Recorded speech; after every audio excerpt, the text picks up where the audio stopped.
Hello guys, welcome to Pakistani real reaction. तो कैसे हैं आप सब? उम्मीद है आप सब बढ़िया होंगे और मजे में होंगे। मेरा नाम मोहम्मद से मैं हूं बशीर सुबह। आज की वीडियो का टाइटल है जो भारत के लिए रूस न कर सका वो इराक ने कर दिखाया।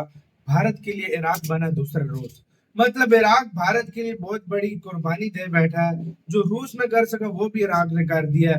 दूसरे एक तरह से रूस इराक बन गया। क्या हुआ जिस मामले पे बात हो रही है, देखते हैं। मेरा किस देर की बाकी बातें करेंगे बाद में। काउंट करते हैं 3 2 1 एंड स्टार्ट। इस समय की सबसे बड़ी न्यूज भारत, रशिया और इराक को लेकर आ रही है और ये न्यूज अपडेट भारत के क्रूड ऑयल इंपोर्ट से लिंक्ड है। यानी कि जो भारत विदेशों से क्रूड ऑयल परचेज करता है और परचेज करके भारत के अंदर रिफाइन करके उसको डीजल और पेट्रोल में कन्वर्ट करता है, उससे रिलेटेड है। लेकिन मेन न्यूज क्या है वो बताने से पहले मैं आपको एक बहुत ही फेमस मीम वीडियो दिखाना चाहता हूँ। आप पहले ये मीम वीडियो देख लीजिए, उसके बाद हम टॉपिक के ऊपर बात करते हैं। Why, Dada? Why? This is business. अब ये जो फेमस मीम की वीडियो है ये आपने आज से पहले कई बार देखी होगी और इसमें साफ तौर पर कहा गया है दिस इज बिजनेस। और सेम सिचुएशन आज की डेट में भारत और रशिया के बीच में चल रही है। जब से रशिया और यूक्रेन के बीच का युद्ध स्टार्ट हुआ है तब से लेकर आज तक भारत ने रशिया से 55 से 60 बिलियन डॉलर्स का क्रूड ऑयल अभी तक परचेज कर लिया है। यानी कि क्रूड ऑयल और नेचुरल गैस का जो भारत का इंपोर्ट बिल था उसमें अकेले हमने 55 से 60 बिलियन डॉलर्स रशिया को पे कर लिए हैं। और इस चीज के लिए भारत ने दुनिया के कई सारे वेस्टर्न और यूरोपियन देशों का क्रिटिसिज्म भी फेस किया है। यूक्रेन ने भी इस चीज को लेकर भारत को काफी बुरा भला कहा था और अमेरिका तक से डिमांड कर दी थी कि रशिया से क्रूड ऑयल परचेज करने को लेकर भारत के ऊपर कड़े प्रतिबंध यानी कि सैंक्शंस लगाए जाएं। हालांकि वो सब तो हुआ नहीं, लेकिन भारत ने रशिया से डिस्काउंटेड प्राइस के ऊपर क्रूड ऑयल परचेज करके 20 से 22 बिलियन डॉलर्स तक बचा लिए थे। लेकिन अब सिचुएशन पूरी तरह से चेंज हो गई है और जो रशिया यूक्रेन वॉर स्टार्ट होने के बाद से भारत को काफी डिस्काउंट्स दे रहा था, वो डिस्काउंट देना अब रशिया ने भारत को बंद कर दिया है। अब डिस्काउंट तो बंद हो गए हैं, लेकिन इसके साथ साथ जो क्रूड ऑयल को शिप करने के लिए ट्रांसपोर्टेशन चार्जेस लगते हैं उसको रशिया ने कई गुना ज्यादा बढ़ा दिया है। और खबर निकल कर आ रही है कि रशिया से लेकर भारत तक क्रूड ऑयल को ट्रांसपोर्ट करने की जो भारत फीस पे कर रहा है आज की डेट में वो नॉर्मल टाइम से 3 गुना ज्यादा है। अब इस चीज को लेकर भारत की सरकार बिल्कुल भी खुश नहीं है और रशिया से काफी नाराज चल रही है। अब दिक्कत ये चल रही है कि भारत की जो भी रिफाइनिंग कंपनीज हैं, यानी कि जितने भी ऑयल कंपनीज रशिया से क्रूड ऑयल परचेज कर रही हैं, वो अभी रशिया को $60 पर बैरल का प्राइस आज की डेट में पे कर रही हैं। अब अगर क्रूड ऑयल के प्राइस को वेस्टर्न देशों और मिडिल ईस्ट के देशों के साथ कंपेयर करें तो ये प्राइस अभी भी कम है। लेकिन दिक्कत की बात यह है कि रशिया की जो ऑयल कंपनीज हैं जो भारत को क्रूड ऑयल और नेचुरल गैस सप्लाई करती हैं, ये भारत को ट्रांसपोर्टेशन कॉस्ट $11 से लेकर $19 पर बैरल चार्ज कर रही हैं। जबकि नॉर्मल रेट जो रशिया से भारत तक ट्रांसपोर्टेशन का चार्ज लगना चाहिए वो लगना चाहिए $5 से $6 पर बैरल का। और जो रशिया की ऑयल कंपनीज और जो शिपिंग कंपनीज हैं वो भारत को चार्ज कर रही हैं 2 से 3 गुना ज्यादा।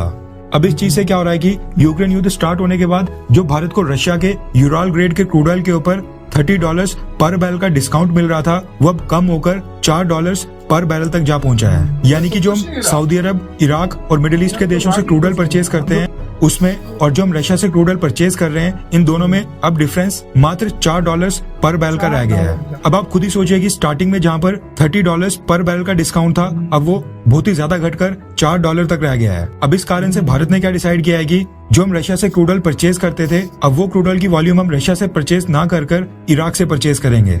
अब इसके पीछे के कई सारे कारण हैं। सबसे बड़ा कारण ये है कि जो हम रशिया से क्रूड ऑयल परचेज करते हैं उसमें रिस्क काफी सारे हैं और हाल ही में रशिया ने भारत से क्रूड ऑयल की पेमेंट चाइनीज युआन में मांगना स्टार्ट कर दिया है, जिसको लेकर भारत और भारतीय सरकार आज की डेट में बिल्कुल भी कंफर्टेबल नहीं है। अब चाइना के साथ हमारे रिलेशन गलवान घाटी की घटना के बाद से ही काफी खराब हो रहे हैं और भारत सरकार चाहती है कि हमारी जो चाइना के ऊपर डिपेंडेंस है वो पूरी तरह से खत्म हो जाए या फिर काफी कम हो जाए। अब आप सोचिए कि अगर हम साल का 50 से 60 बिलियन डॉलर्स अकेले रशिया से क्रूड ऑयल परचेज कर रहे हैं तो इसका एक इतना बड़ा हिस्सा हमें चाइनीज करेंसी यानी कि चाइनीज युआन में पेमेंट करनी पड़ेगी और ये चीज भारतीय सरकार बिल्कुल नहीं चाहती है। भारत सरकार चाहती है कि भारत रशिया को इंडियन रुपीस में पेमेंट करे, लेकिन रशिया सामने से भारतीय सरकार को चाइनीज युआन में पेमेंट करने के लिए कह रहा है, जिससे भारत सरकार काफी नाराज है। और इसी के चलते अब जो भारत है, जो हम रशिया से क्रूड ऑयल परचेज कर रहे थे, अब वो वॉल्यूम हम इराक से परचेज करेंगे। रेफरेंस के लिए आपकी स्क्रीन के ऊपर आर्टिकल का स्क्रीनशॉट भी होगा। दरअसल भारत की सरकार ने और जो भारत की oil and natural gas ministry है उसने इराक के साथ क्रूड ऑयल की एक लॉन्ग टर्म डील को लेकर नेगोशिएशन स्टार्ट कर दी है। इसके साथ ही खबर निकल कर आ रही है कि इराक भारत को ये जो क्रूड ऑयल सप्लाई करेगा ये डिस्काउंटेड रेट के ऊपर होगा। होगा। अब होता क्या है कि जब भी हम किसी क्रूड ऑयल एक्सपोर्ट करने वाले देश से क्रूड ऑयल परचेज करते हैं तो ऐसा नहीं होता है कि अचानक से हम उसको ऑर्डर दे देंगे तो वो अगले दिन भारत को क्रूड ऑयल दे देगा। आमतौर पर क्या होता है कि हम जब भी किसी देश को क्रूड ऑयल का ऑर्डर देते हैं तो वो 1-2 महीने पहले देना पड़ता है। इसलिए अगर भारत को इराक से क्रूड ऑयल की क्वांटिटी को बढ़ाना है, यानी इराक से अगर ज्यादा क्रूड ऑयल परचेज करना है, तो हमें इराक को पहले से बताना पड़ेगा। और इसी चीज को लेकर भारत और इराक के बीच नेगोशिएशन स्टार्ट हो गई हैं। खबर निकल कर आ रही है कि इराक के साथ भारत का पेमेंट का इशू बिल्कुल नहीं है और इराक भारत से चाइनीज युआन में पेमेंट करने की डिमांड भी कभी नहीं रखता है। यानी कि जो भारत और इराक के बीच क्रूड ऑयल और नेचुरल गैस की पेमेंट है वो काफी कंफर्टेबली हो रही है और उस चीज को लेकर भारत और इराक के बीच बिल्कुल भी कोई मतभेद नहीं है। इसके अलावा एक और रीजन ये भी बताया जा रहा है कि इराक जब भारत को क्रूड ऑयल सप्लाई करता है, यानी जब क्रूड ऑयल बेचता है, तो वो भारत को डेफर्ड पेमेंट का एक ऑप्शन देता है।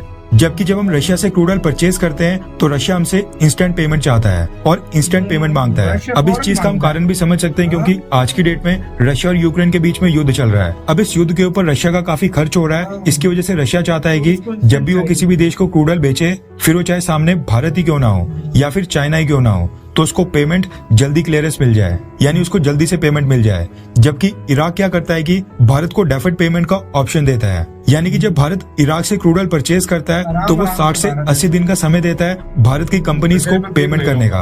और भारतीय सरकार इसी चीज को लेकर इराक से आज की डेट में नेगोशिएशंस कर रही है और ये मांग कर रही है कि भारत जब इतनी लार्ज वॉल्यूम में इराक से क्रूड ऑयल परचेज करेगा तो इराक भारतीय कंपनीज को 60 से 80 दिन का समय दे। रिपोर्ट्स के मुताबिक जो भारत के पेट्रोलियम मिनिस्टर हैं, यानी हरदीप सिंह पुरी जी, उन्होंने इस चीज को लेकर अपने इराकी काउंटर पार्ट यानी इराक के पेट्रोलियम मिनिस्टर हयान अब्देल घानी के साथ न्यू दिल्ली में पिछले महीने एक मीटिंग भी की थी, जिसमें तय हुआ है कि जो हम ऑर्डर्स आज की डेट में रशिया को दे रहे हैं वो सारे ट्रांसफर किए जाएंगे इराक को। अब ये अचानक से तो नहीं होगा, लेकिन धीरे धीरे अगर रशिया इसी तरह से भारत को हाई ट्रांसपोर्टेशन चार्जेस थोपते रहा तो कल को वो दिन दूर नहीं जब रशिया से हम जितना क्रूड ऑयल परचेज कर रहे हैं वो सारे ऑर्डर्स इराक को शिफ्ट हो जाएं। अगर आज की डेट में देखा जाए तो भारत के जो 3 सबसे बड़े क्रूड ऑयल सप्लायर हैं वो हैं रशिया, इराक और सऊदी अरब। सबसे ज्यादा इस समय भारत रशिया से क्रूड ऑयल परचेज कर रहा है, सेकंड नंबर के ऊपर है इराक और तीसरे नंबर के ऊपर है सऊदी अरब। अब ये चीज आपके मन में भी आई होगी कि भारत आखिरकार रशिया के जो क्रूड ऑयल के ऑर्डर्स हैं वो सारे के सारे इराक को क्यों ट्रांसफर कर रहा है, जबकि सऊदी अरब के रूप में भी हमारे पास इतना बड़ा ऑप्शन है। अब इराक के साथ भारत की सरकार काफी कंफर्टेबल है क्योंकि जिस समय पिछले साल रशिया और यूक्रेन का युद्ध स्टार्ट होने के बाद इंटरनेशनल मार्केट में क्रूड ऑयल के प्राइसेस $100 पर बैरल के ऊपर चले गए थे, उस समय सऊदी अरब भारत को मार्केट रेट चार्ज कर रहा था, जबकि इराक ने उस समय भी भारत को $10 से $12 पर बैरल का डिस्काउंट दिया था, जबकि सऊदी अरब ने भारत को किसी भी तरह का डिस्काउंट देने से साफ इनकार कर दिया था। इसलिए भारतीय सरकार क्रूड ऑयल के एक बड़े ऑर्डर को लेकर इराक के साथ नेगोशिएशन स्टार्ट कर चुकी है, जबकि सऊदी अरब के साथ इस तरह की कोई भी बातचीत नहीं चल रही है। अब अगर इस पूरी रिपोर्ट को देखा जाए तो साफ तौर पर लग रहा है कि भारतीय सरकार अपने बेनिफिट को देख रही है और आज जब हमें रशिया से क्रूड ऑयल परचेज करने में कोई भी बेनिफिट नहीं दिख रहा है तो भारतीय सरकार अब अपने जो ट्रेडिशनल क्रूड ऑयल सप्लायर्स हैं यानी कि इराक, उसकी तरफ शिफ्ट हो चुकी है। जाहिर बात है भारत को नुकसान होगा। भारत के लिए सबसे पहले है अपने लोगों की जो खुशहाली, वो चीज सबसे पहले है, क्योंकि भारत जाहिर बात है $30 में रहा था, वो घट के $4 का आ गया, तो मतलब $4 पे वो क्या करेगा भारत? क्या बात है, रशिया को चाहिए था कि इंडिया से पहले बात करता कि भाई मैं इस तरह कर रहा हूँ, ये सारा कुछ है, मेरा मतलब ये है। उसने अचानक से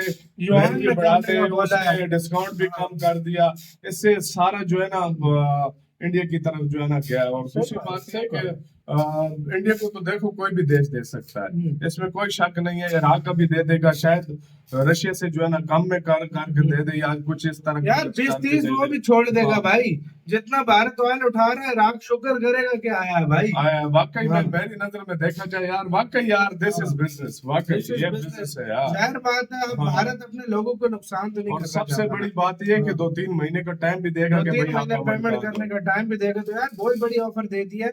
आपके भी इस सारे मामले के ऊपर क्या कहना है? भारत को रशिया से ही लेना चाहिए या मतलब इराक की तरफ शिफ्ट हो जाना चाहिए? हमारे लिहाज से यार अपने लोगों का सोचना चाहिए और शिफ्ट होना चाहिए जहां पर ज्यादा फायदा है। आपका क्या कहना है? अपने कमेंट सेक्शन में अपना बहुत ज्यादा ख्याल रखिएगा।